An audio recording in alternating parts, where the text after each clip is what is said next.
بسم اللہ الرحمن الرحیم۔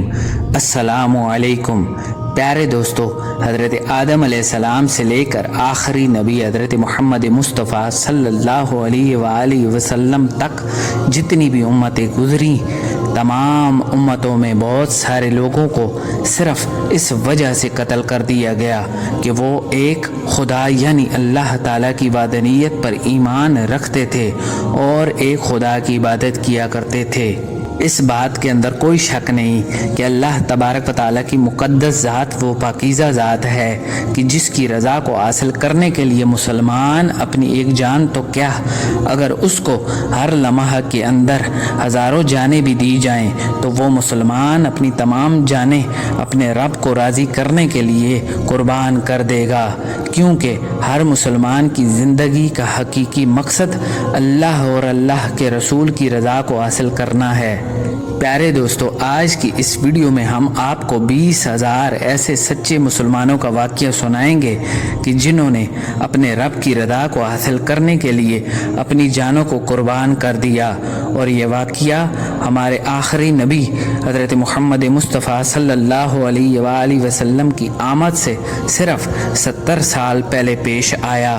ویسے تو حضور اکرم صلی اللہ علیہ وآلہ وسلم کی ولادت سے پہلے ایسے بہت سارے عجیب و غریب واقعات پیش آئے، لیکن حضور اکرم صلی اللہ علیہ وآلہ وسلم کی ولادت سے پہلے 2 واقعات ایسے پیش آئے کہ جن کو خاص طور پر اللہ تبارک و تعالی نے قرآن مجید میں بیان فرمایا ہے۔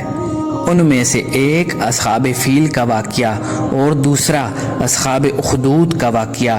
اللہ کے رسول صلی اللہ علیہ وآلہ وسلم کی ولادت سے پہلے نجران عیسائیوں کا مرکز ہوا کرتا تھا۔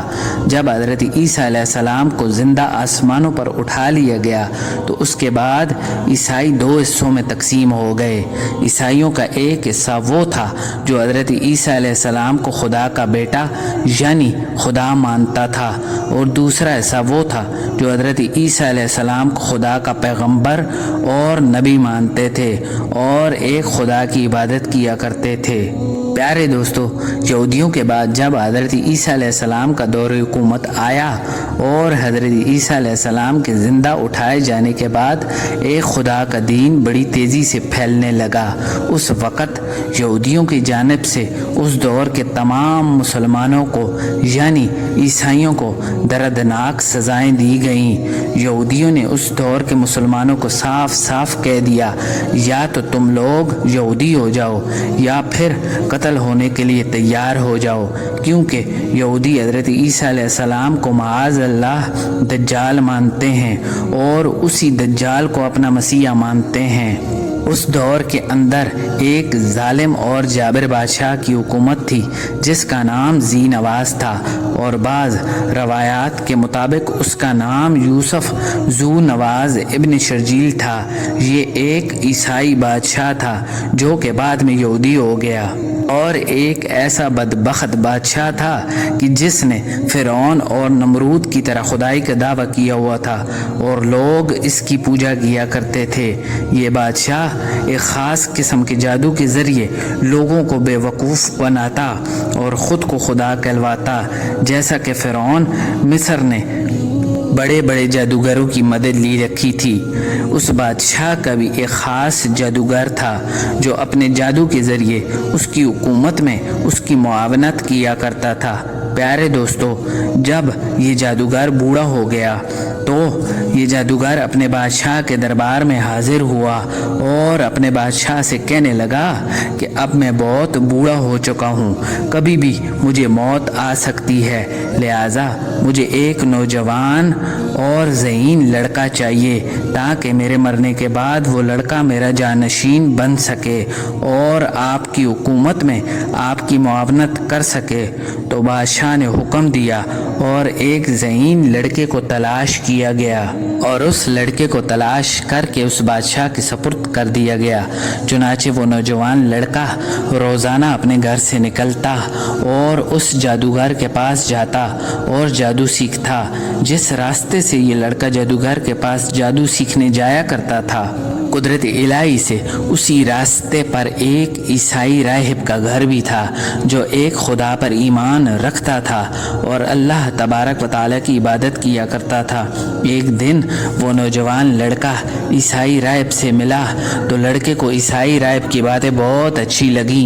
राहिब अल्लाह तबारक व तआला की वाहदानियत पर ईमान रखने वाला और हज़रत ईसा अलैहिस्सलाम का सच्चा पैरोकार था। चुनाचे ये लड़का रोज़ाना उस राहिब के पास बैठने लगा और ये राहिब उस लड़के को अकीदा तौहीद की तालीम देने लगा। इस तरह ये लड़का रोज़ाना जादू सीखने के लिए आता और इस राहिब के पास बैठ जाता और तौहीद की बातें सीखने लगा। चुनाचे कुछ अरसा के बाद इस लड़के को इस बात का यकीन होने लगा कि राहिब हक पर है और वो जादूगर बातिल पर है।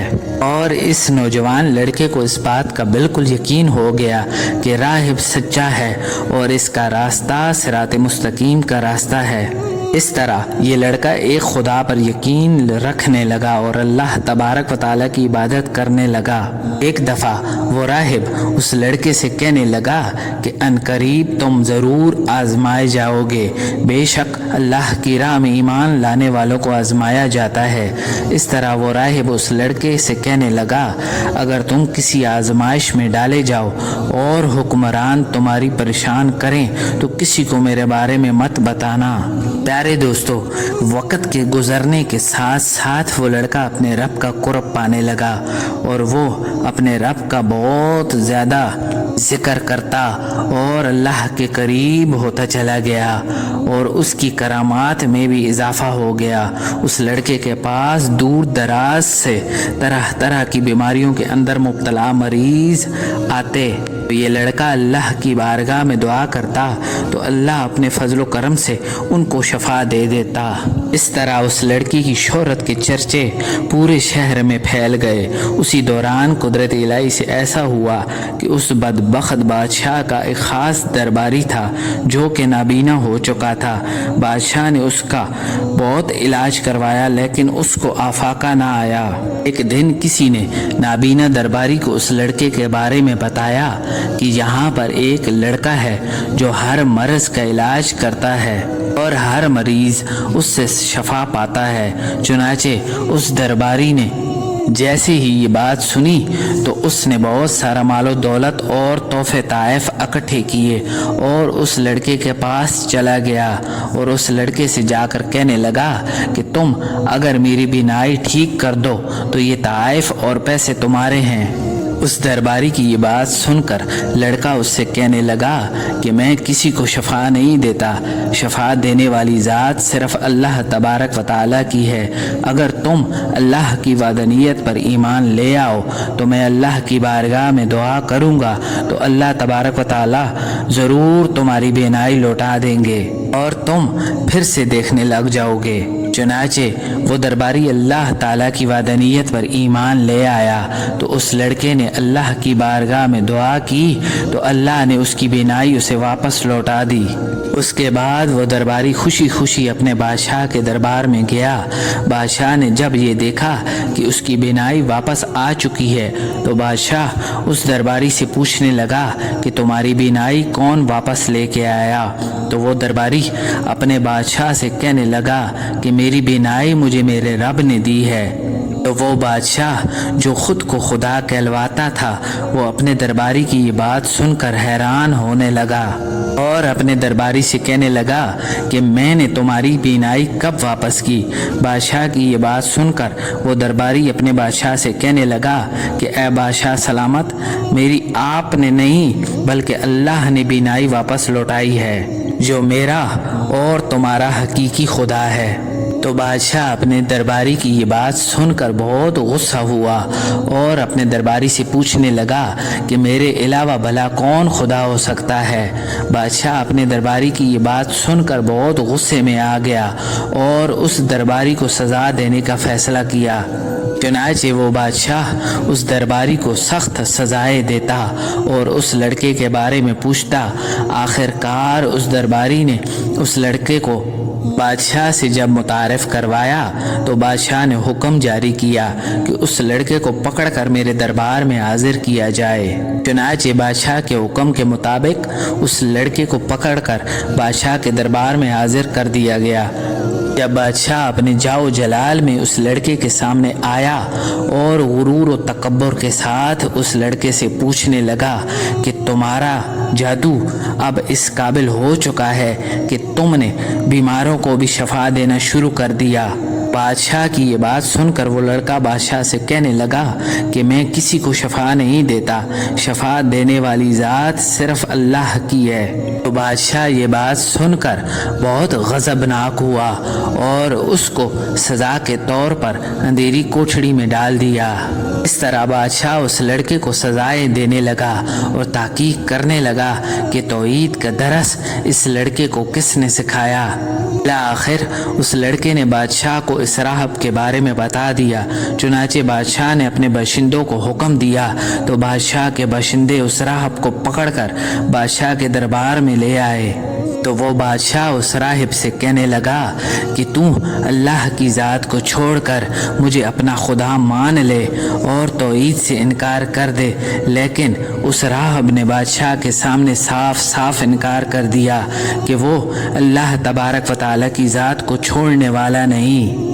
तो बादशाह उसकी बात सुनकर गुस्से हुआ और गुस्से में आकर बादशाह ने ये हुक्म जारी किया कि इस राहिब को आरे से चीर दिया जाए। लिहाजा इस तरह बादशाह के हुक्म के मुताबिक उस राहिब को आरे से चीर दिया गया। लेकिन उस राहिब ने अल्लाह की वादनीयत को ना छोड़ा। तो वो बादशाह राहिब को कत्ल करने के बाद उस लड़के की तरफ मुतवज्जह हुआ और उसको तौहीद से फिरने का कहा। लेकिन उस लड़के ने भी अल्लाह की ज़ात को छोड़ने से इनकार कर दिया। लड़के की ये बात सुनकर बादशाह बहुत गुस्से में आ गया और उसने अपने सिपाहियों को उस लड़के के लिए सजाएं देने के लिए मुकर्रर कर दिया। नाचे बादशाह के बाशिंदे उस लड़के को तरह तरह की सजाएं देते। प्यारे दोस्तों, उस बादशाह ने उस लड़के को मारने के लिए तरह तरह के तरीके निकाले, लेकिन अल्लाह के फजलो करम से वो लड़के को हलाक न कर सका। तब वो लड़का बादशाह से कहने लगा कि मुझे मेरे रब ने बचा लिया। ये सुनकर बादशाह बहुत गुस्से हुआ। उस वक़्त वो लड़का बादशाह से कहने लगा कि तू उस वक़्त तक मुझे कत्ल नहीं कर सकता कि जब तक तू मेरे बताए हुए तरीके से मुझे कत्ल ना करे। नाचे वो बादशाह उस लड़के से पूछने लगा कि वो कौन सा तरीका है। लड़का बादशाह से कहने लगा कि तू एक जगह पर तमाम लोगों को इकट्ठा कर और उन लोगों के सामने मुझे एक दरख्त से बांध दे और फिर मेरे ही तुर्कश से तीर निकाल कर मुझ पर तीर चला। नाचे बादशाह ने ऐसा ही किया। बादशाह ने लोगों के सामने उस लड़के पर तीर चलाया तो वो तीर लड़के की गर्दन पर जा लगा और देखते ही देखते उस लड़के की रूह परवास कर गई। जब लोगों ने ये दर्दनाक मंजर देखा तो वहाँ पर मौजूद तमाम लोग बेसाख्ता ये कहने लगे कि हम लोग इस लड़के के रब पर ईमान लाए। बादशाह ये देखकर अपने अवारियों से कहने लगा कि जिसका डर था आखिर वही हुआ और ये तमाम लोग मुझे छोड़कर अल्लाह की वादनीयत पर ईमान ला चुके हैं। नाचे बादशाह ने गज़बनाक होकर अपने हवारियों को ये हुक्म दिया तमाम गलियों के किनारों पर बड़ी बड़ी खंदकें खोदी जाएं और उनमें आग जलाई जाए। और बादशाह ने ये हुक्म दिया कि जो कोई भी अल्लाह तबारक व तआला की ज़ात को छोड़कर मुझे अपना खुदा माने उसको छोड़ दिया जाए और जो अल्लाह की ज़ात को ना छोड़े उसे इस आग के अंदर डाल दिया जाए। नाचे उसके बाद बड़ी बड़ी खंदकों को खोदा गया और उसके अंदर आग जलाई गई और वो खुशनसीब लोग कि जिनके दिल ईमान के नूर से मुनव्वर हो चुके थे और जो अल्लाह की वादनीयत पर ईमान ला चुके थे उन्होंने आगे बढ़कर उन खंदकों में छलांगे लगाना शुरू कर दी और इस तरह वो लोग अल्लाह की ज़ात पर अपनी जानों को कुर्बान करने लगे। اسی دوران ایک ایسی عورت کو لایا گیا کہ جس کے پاس ایک معصوم بچہ تھا۔ جب بادشاہ کے باشندوں نے اس عورت کو آگ میں ڈالنا چاہا تو وہ عورت اپنے بچے کو دیکھ کر ڈرنے لگی۔ اسی دوران اللہ نے اپنی شان کی جلوہ گری دکھائی اور اس بچے کو بولنے کی طاقت عطا فرمائی تو وہ بچہ بول کر اپنی ماں سے کہنے لگا، اے میری ماں، تو ڈر مت، بے شک تو حق پر ہے۔ اس کے بعد اس معصوم بچے اور اس کی ماں کو بھی آگ میں ڈال دیا گیا۔ پیارے دوستو، اس نجران کے واقعے میں صرف ایک شخص ایسا تھا جو اپنے ایمان کو بچاتے ہوئے وہاں سے بچ نکلا اور بادشاہ روم کے دربار میں جا پہنچا اور بادشاہ کو سارا واقعہ سنایا۔ چنانچہ اس واقعے کو سننے کے بعد اس بادشاہ نے مسلمانوں پر ہونے والا ظلم کا بدلہ لیا اور نجران میں رہنے والے تمام یہودیوں کو قتل کر دیا اور اس طرح نجران میں یہودیوں کی حکومت کا خاتمہ کیا۔ پیارے دوستو، امید ہے آپ کو ہماری آج کی ویڈیو ضرور پسند آئی ہوگی۔ ویڈیو کو لائک اور شیئر ضرور کیجیے گا اور مزید اس طرح کی اسلامک ویڈیو دیکھنے کے لیے ہمارے چینل اسلامک لائٹس کو سبسکرائب ضرور کر لیجیے گا۔ ملتے ہیں ایک نئی ویڈیو کے ساتھ۔ اللہ نگہبان۔